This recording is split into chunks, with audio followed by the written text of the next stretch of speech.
नमस्कार मित्रों, आपका एक बार फिर से स्वागत है आपके अपने चैनल सच्चाई क्या है पर्दे के पीछे।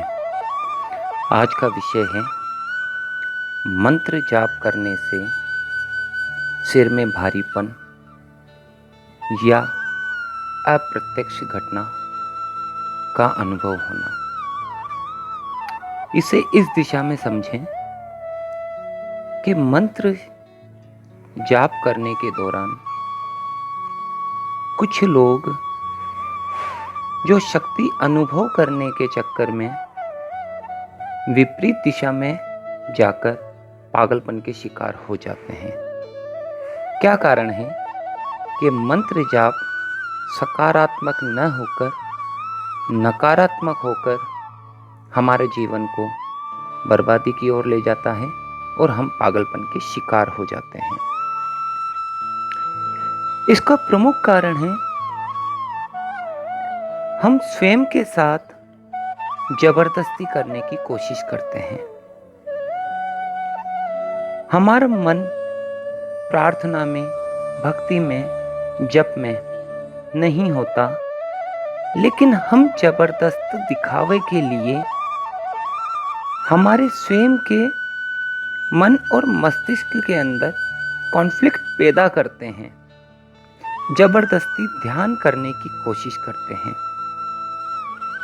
इसी विषय पर एक सज्जन ने मुझसे सवाल किया था, गुरुजी आप प्रेम के ऊपर बहुत बोलते हैं, क्या हद से ज़्यादा प्रेम किसी को पागलपन की सीमा तक ले जा सकता है? जैसा कि मेरा सब्जेक्ट ही प्रेम है, तो मैं आज दोनों विषय को जोड़ते हुए आपको समझाने का प्रयास करता हूँ। इसे आप अच्छे से समझ पाएंगे। प्रेम और परमात्मा दोनों की अनुभूति हमारे मन से ही प्रारंभ होती है। हमारे दिल में जो फीलिंग्स, जो भी इच्छाएं किसी को प्राप्त करने की, किसी के लिए कुछ करने की या किसी में समाहित हो जाने की, यही अभिव्यक्ति प्रेम होती है। जब यही अभिव्यक्ति हम परमात्मा के लिए करने लगते हैं, उसके अंदर स्वयं को समाहित करने का प्रयास करते हैं, तो हमें परमात्मा प्राप्ति होने लगती है। लेकिन जैसा हमारा आज का विषय है, क्या परमात्मा की प्राप्ति करते हुए इंसान पागल हो सकता है? जी हाँ, हम मन से ध्यान लगाने जब बैठते हैं, उस वक्त हम मुंह से जाप करते होते हैं, ध्यान आज्ञा चक्र पर केंद्रित करने की कोशिश करते हैं, लेकिन उस आज्ञा चक्र पर एक साथ कई विचार एक ही समय में चलते रहते हैं। उन विचारों को अलग करने के लिए, उन सब से हमारा ध्यान हटाकर हमारे जाप पर ध्यान केंद्रित करने के लिए हम हठपूर्वक प्रयास करते हैं। जबरदस्ती ये जब कोशिश की जाती है, तो हमारे सिर में एक भारीपन पैदा होने लगता है। इधर हम जाप करते हैं, उस जाप की शक्ति से हमारा सिर, हमारा आज्ञा चक्र भारी होने लगता है। परिणाम स्वरूप हमारे सिर में कई प्रकार के केमिकल स्रावित होने लगते हैं। हमारा मस्तिष्क शून्य होने लगता है। इस शून्यता को समझिए। वह शून्य नहीं कि हम विचार शून्य होकर एकाग्र रूप से परमात्मा की ओर चले गए। वह एकाग्रता वाली शून्यता नहीं आती है। हमारा जो मस्तिष्क है, वह चेतना शून्य होकर काम करने की शक्ति खोने लगता है। उस प्रकार की शून्यता। जब हमारा सिर, हमारा मस्तिष्क विचार शून्य हो जाएगा, उसकी चेतना समाप्त हो जाएगी, तो हमारी सूझबूझ और अच्छे बुरे की परख समाप्त होने लगेगी। जब हम दोष देंगे कि मंत्र जाप से व्यक्ति पागल हुआ, नहीं मित्रों, मंत्र जाप से उसका पागलपन बढ़ता है। यह कारण कभी नहीं हो सकता। यह कारण तब पैदा हुआ जब हम मंत्र जाप में अपनी हठ धर्मिता अपनाने लगे। जहां मन न हो वहां हम काम करने लगे। हमारे शरीर के साथ, हमारे मन के साथ, हमारे विचारों के साथ हम जबरदस्ती करने लगे और हमने हमारे मानसिक संतुलन का बैलेंस खो दिया। यही चीज प्रेम पर लागू होती है। प्रेम भी जबरदस्ती और परमात्मा प्राप्ति भी जबरदस्ती। जैसा परमात्मा स्वरूप है, हम उसे स्वीकार नहीं करके हमारी कल्पनाओं के आधार पर उसके निराकार स्वरूप को अपने अनुसार आकार देने लगते हैं। हमारे वास्तविक प्रेम को स्वतंत्र रूप से विचरण ना करने देते और अपने ही विचारों में बांधने का प्रयास करने लगे। हमारे विचार उसके ऊपर थोपने लगे। हमारे बताए रास्ते पर अनुसरण करने के लिए सामने वाले को मजबूर करने लगे। नतीजा, विद्रोह स्टार्ट होने लगा। एक दूसरे के विचारों में विरोधाभास आने लगा। नतीजा, संबंध खराब हुए।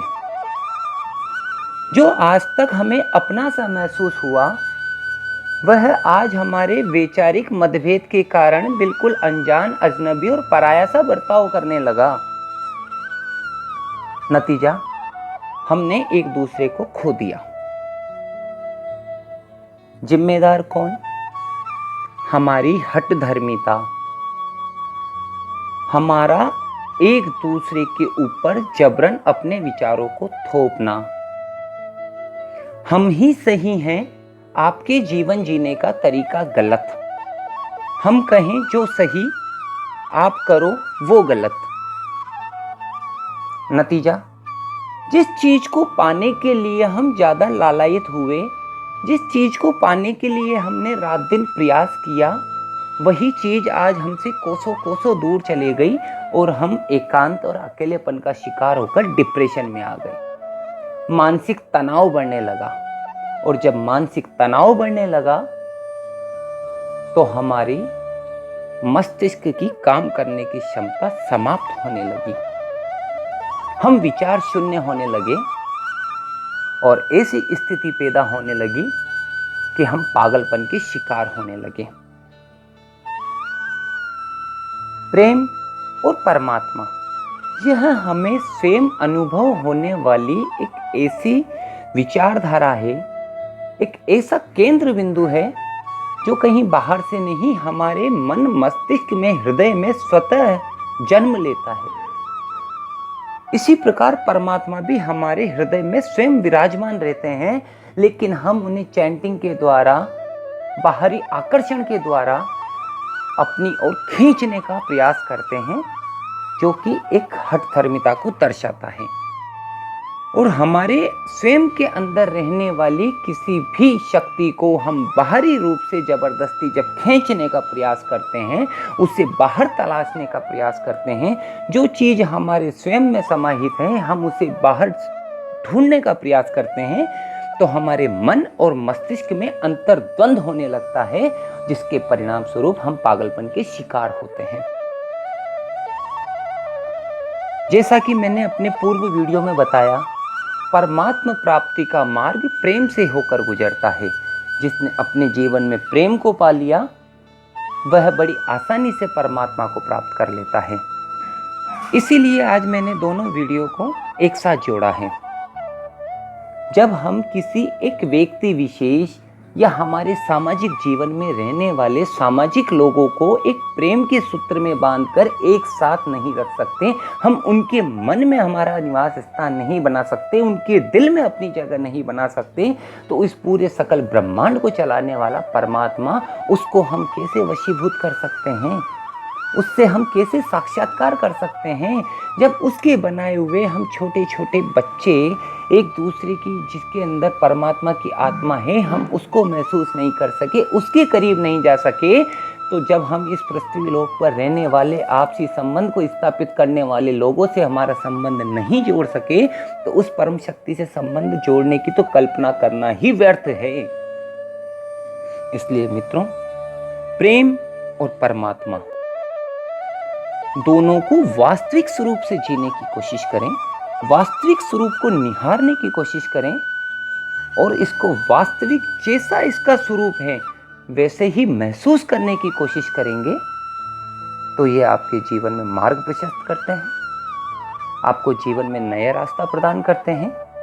और जहां इसमें हठ धर्मिता मन ना होने के बावजूद भी जबरदस्ती इसे प्राप्त करने की कोशिश की, तो प्रेम और परमात्मा दोनों ही इंसान को पागल कर देते हैं।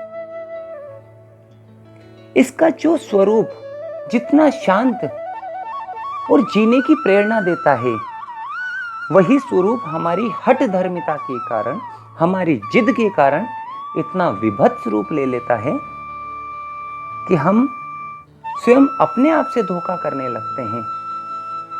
हमें महसूस होने लगता है